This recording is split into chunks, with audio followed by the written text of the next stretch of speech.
Shah news में आपका इस्तकबाल है। ताज़ा तरीन खबरों के लिए देखते रहिए शाह न्यूज।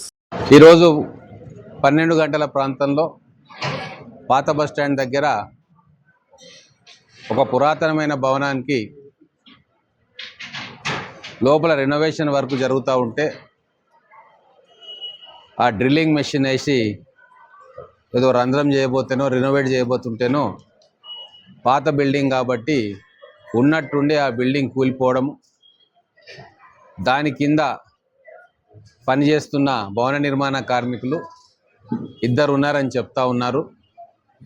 అయితే ఆ బిల్డింగ్ కూలుతున్న సమయంలో అక్కడ ఉన్న గుమాస్తా రాజు అనే వ్యక్తి భయపడి బయటికి వచ్చిండు. ఆయన చెప్పిన వివరాల ప్రకారం లోపల ఇంకా ఇద్దరు వర్కర్స్ ఉన్నారు అని చెప్తా ఉన్నారు. ఆ ఇంటి ఓనర్ పేరు లక్ష్మణ్. మరి అంత ఓల్డ్ బిల్డింగ్ మరి రినోవేట్ చేస్తూ ఉన్నాడు. సేఫ్టీ ప్రికాషన్స్ తీసుకోకపోవడము, ఇంజనీర్లను సంప్రదించుకోకపోవడము, ఆ డ్రిల్లింగ్ మిషన్ పాత గోడల మీద వాడడంతో, అలాగే పక్కన ఉన్న రావి చెట్టును కూల్చేయాలని చెప్పి దాన్ని ఫోర్స్ తోటి కూల్చే ప్రయత్నం చేస్తుంటే ఆ రావి చెట్టు వేర్లు కూడా బయటికి వచ్చి బిల్డింగ్ కూలిపోయిందని చెప్పి ఇక్కడ మన మున్సిపల్ ఇంజనీర్లు వాళ్ళు వచ్చి చెప్తా ఉన్నారు. ఓ దురదృష్టకరమైన సంఘటన. సంఘటన జరిగిన వెంటనే మున్సిపల్ సిబ్బంది, పోలీస్ సిబ్బంది, అలాగే అగ్నిమాపక దళ సిబ్బంది వాళ్ళందరూ కూడా వచ్చి సహాయ కార్యక్రమాలు నిర్వహిస్తూ ఉన్నారు. ఇప్పుడున్న డెబ్రీని బయటికి తీసే కార్యక్రమం చేస్తున్నారు. జేసీబీ కూడా రావడానికి ఇబ్బంది అయింది, బయట నుంచి తీసుకొచ్చారు. త్వరలోనే ఆ శకలాలు తీస్తారు. మరి దాని కింద ఇప్పుడున్న సమాచారం ప్రకారం ఇద్దరు వ్యక్తులు ఉన్నట్టుగా గుర్తిస్తూ ఉన్నారు. మరి ఇద్దరు ఉన్నారా లేక ఇంకెవరన్నా ఉన్నారా అని మొత్తం శిథిలాలు తీసిన తర్వాతే మనకు తెలుస్తుంది. నేను మున్సిపల్ కమిషనర్ గారికి కూడా ఆదేశిస్తూ ఉన్నా, పట్టణంలో ఇటువంటి పురాతనమైన బిల్డింగ్లు ఏవైనా ఉంటే స్ట్రక్చరల్ ఇంజనీర్లను పంపి వాడి సర్టిఫికేషన్ దాని స్ట్రెంత్ను బేరీజు వేసి వాళ్ళకు ఒకవేళ నిజంగా కూలిపోయే దశలో ఉంటే వాళ్ళకు నోటీసులు ఇచ్చి వాటిని డిస్మాంటిల్ చేయడమో లేకుంటే ఆ భవనాల్లో ఎవరైనా ఉంటే ఖాళీ చేయించడమో తక్షణమే చేయాలని చెప్పి వారికి కూడా నేను సూచనలు ఇస్తూ ఉన్నా.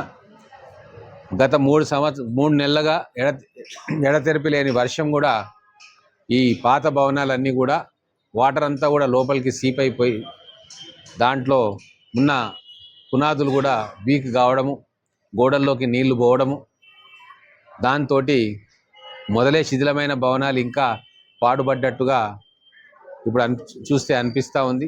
కాబట్టి ఇల్లు కూడా చెక్ చేయమని నేను వారికి సూచన చేసిన.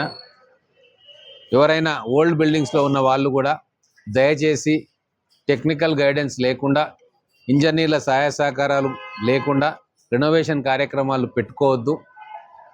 ఒకవేళ పెట్టుకోవాలనుకుంటే స్ట్రక్చరల్ ఇంజనీర్లను తీసుకొచ్చుకొని చూపించుకొని ప్రికాషన్స్ తీసుకొని దానికి సపోర్ట్గా ఏదైనా వాల్ తీయాలనుకున్నా పెట్టాలనుకున్నా సపోర్ట్గా స్ట్రక్చర్స్ పెట్టుకొని చేయాలని చెప్పి వాళ్ళకి సూచిస్తూ ఉన్నా. ఏదైనా జరగరానిది జరిగితే ప్రాణాలు కోల్పోతారు. ముఖ్యంగా భవన నిర్మాణ కార్మికులు కూడా వాళ్ళు కూడా చనిపోయే ప్రమాదం ఉంది. ఒకవేళ ఇంట్లో వేరే వాళ్ళు ఉన్నా కూడా వాళ్ళు కూడా శిథిలాల కింద పడి చనిపోయే ప్రమాదం ఉంది. కాబట్టి జాగ్రత్తగా ఉండాలి. ఈ మీడియా మిత్రుల ద్వారా నేను కూడా పట్టణ ప్రజలందరికీ కూడా ఈ సూచన చేస్తూ ఉన్నా.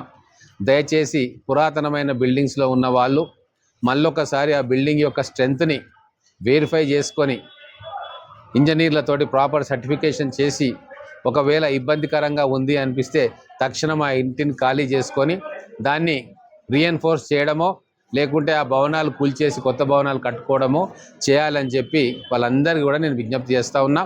మొత్తం శిథిలాలు క్లియర్ అయ్యేదాకా మా మున్సిపల్ కమిషనర్ గారు, పోలీస్ సిబ్బంది, అలాగే ఫైర్ డిపార్ట్మెంట్ వాళ్ళు కూడా ఇక్కడే ఉండి అన్నీ కూడా క్లియర్ చేసే వరకు వాళ్ళు పనిచేస్తారని చెప్పి మీకు తెలియజేస్తూ ఉన్నాను.